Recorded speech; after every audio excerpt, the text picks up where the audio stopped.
मी सुभाष साहेबराव पवळे, खेड तालुका रयत क्रांती संघटना अध्यक्ष.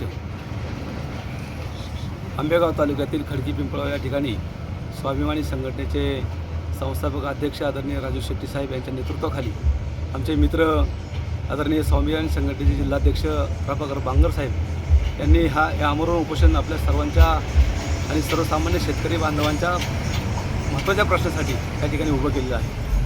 त्यांचे अतिशय महत्त्वाचे प्रश्न या ठिकाणी आपल्याला पाहायला मिळतात की आज शेतकऱ्यांना वेगवेगळ्या प्रकारे या ठिकाणी अडचणीला तोंड द्यावं लागतं आहे आणि हे शेतकऱ्यांचे प्रश्न सुटले पाहिजे हा मूळ उद्देश घेऊन या ठिकाणी हे आमरण उपोषण त्यांनी सुरू केलेलं आहे.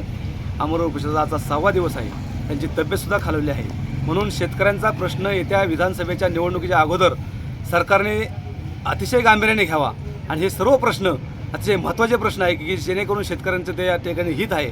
म्हणून हे शेतकऱ्यांचे प्रश्न सुटले पाहिजे आणि जर नाही सुटले तर येत्या विधानसभेमध्ये आमचे सर्व शेतकरी या ठिकाणी यांचा निषेध करून यांच्या विरोधात गेल्याशिवाय राहणार नाही एवढीच मी या ठिकाणी विनंती करतो. आणि मी आमच्या सर्व तमाम शेतकरी बांधवांच्या वतीने खेड तालुक्याच्या वतीने आदरणीय बांगर साहेबांना आणि या उपोषणाला मनापासून पाठिंबा देतो. धन्यवाद. तुमचा पक्ष सत्तेत आहे, तुम्ही याबाबत काय प्रयत्न करणार आहात? सत्तेत आमचे रयत क्रांती संघटनेचे संस्थापक अध्यक्ष आदरणीय सदाभाऊ खोत साहेब ते आज आमदार आहे.